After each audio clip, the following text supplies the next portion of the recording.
AQG documentaries دیکھنے والے تمام معزز سامعین کو السلام علیکم۔ معزز دوستو، پاکستان اور بھارت دو پڑوسی ممالک ہیں۔ بلا شبہ دونوں ہی ایٹمی طاقت بھی ہے۔ ان دونوں ممالک کے تعلقات ہمیشہ سے ہی اتار اور چڑھاؤ کا شکار رہے ہیں۔ مختلف واقعات نے ان دونوں کے تعلقات پر گہرا اثر چھوڑا ہے اور یہی وجہ ہے کہ ہمیں ایٹمی جنگوں کے بارے میں باتیں سننے کو ملتی رہتی ہے، جبکہ تاریخ سے پتہ چلتا ہے کہ آزادی کے وقت سے لے کر دونوں ممالک 4 بڑی جنگیں لڑ چکے ہیں۔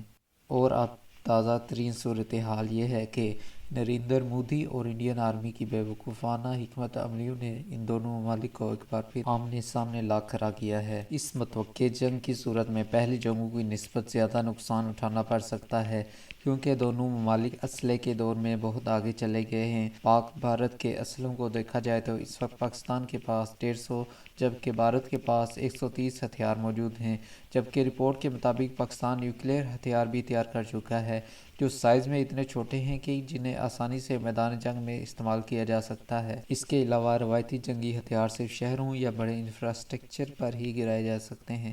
یہ ٹیکنیکل ہتھیار جہازوں اور آبدوزوں کے ذریعے نہایت مختصر نوٹس پر ہی استعمال کیے جا سکتے ہیں۔ ناظرین، بھارت 1960 میں ہی ایٹمی طاقت کے حصول کے لیے کام شروع کر چکا تھا اور 80 کی دہائی میں کام مکمل کر لیا تھا، جس کی وجہ سے پاکستان کو مجبوراً ایٹمی پروگرام شروع کرنا پڑا۔ آج پاکستان کے پاس بھارت سے زیادہ ایٹمی ہتھیار موجود ہیں۔ پاکستان کو ایٹمی لحاظ سے بھارت پر واضح برتری حاصل ہے۔ پاکستان کے پاس دنیا کی بہترین فورسز ہیں۔ اس کے باوجود پاکستان خطے میں امن چاہتا ہے، لیکن یہ بات ہمارے ہمسایہ ملک کو کون سمجھائے؟ مودی جی، اگر آپ کو معلوم نہیں تو یہ بتا دیں کہ پاکستان کا ابابیل میزائل بھارت کے ریڈار پر نہیں آ سکتا اور یہ ہتھیار 10 ایٹمی ہتھیار ساتھ لے کر جا سکتا ہے اور ان کو 10 مختلف جگہوں پر ٹھیک ٹھیک نشانے پر فائر کر سکتا ہے۔ لہٰذا ابابیل کی کارکردگی اور ہدف کو نشانہ بنانے کی ٹیکنالوجی کی وجہ سے کئی ممالک خوف میں مبتلا ہیں۔ پاکستانیوں کے لیے یہ بات قابل فخر ہے کہ پاکستان کے ایٹمی ہتھیار بھارت کے چپے چپے کو نشانہ بنانے کی صلاحیت رکھتے ہیں، بلکہ بھارت کو 8 منٹ کے قلیل وقت میں صفحۂ ہستی سے مٹانے کی صلاحیت بھی رکھتے ہیں۔ ناظرین، پاکستان کے شہر لاہور سے بھارت کے شہر نئی دہلی کا فضائی فاصلہ 412 کلومیٹر ہے۔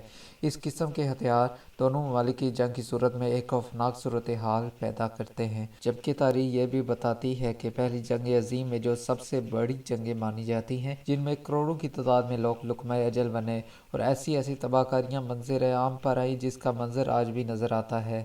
ہیروشیما اور ناگاساکی پر حملوں کو ہی لے لیجیے، آج بھی وہاں پیدا ہونے والے بچے معذور پیدا ہوتے ہیں۔ اس کے علاوہ فصلوں کی تباہی بھی سیر فہرست ہے، جس کی وجہ صرف اور صرف وہ جدید ہتھیار تھے جو ان جنگوں میں استعمال کیے گئے۔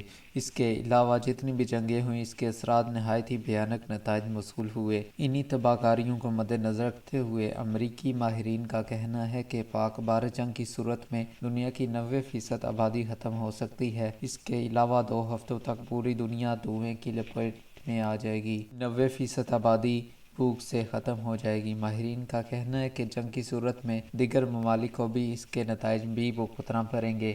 امریکی ماہرین کا کہنا ہے کہ پاک بھارت جنگ کی صورت میں 2 ہفتوں تک دنیا میں جوہری بادل چھا جائیں گے اور امریکہ تک خریف فصلیں سردی سے تباہ ہو جائیں گی۔ ماہرین کے مطابق دونوں ممالک کے درمیان ایٹمی جنگ کی صورت میں نیوکلیئر ونٹر کی صورت میں فصل نہیں اگے گی اور 90% آبادی قحط سالی سے مر جائے گی۔ ناظرین، یہ وہ خدشات ہیں جو مودی جی کو شاید کسی نے نہیں بتائے اور وہ مسلسل جنگ کا کھیل کھیلنے پر بضد ہیں۔ چلیں مودی جی، اگر جنگ تو جنگ ہی صحیح۔ جنگ کی شروعات آپ نے کی ہے، اس کو آپ سمیت ختم پاکستان ہی کرے گا۔ ہمارے سرپرائز کا انتظار کریں۔ پاکستان زندہ باد، پاکستان آرمی پائندہ باد۔ معزز ناظرین، آج کے لیے اتنا ہی۔ ایک نئی ویڈیو کے ساتھ دوبارہ حاضر ہوں گے۔ چینل کو سبسکرائب ضرور کر لیں اور لائک کریں، کمنٹ کریں۔ اپنے گھر والوں کا خیال رکھیں۔ اللہ حافظ۔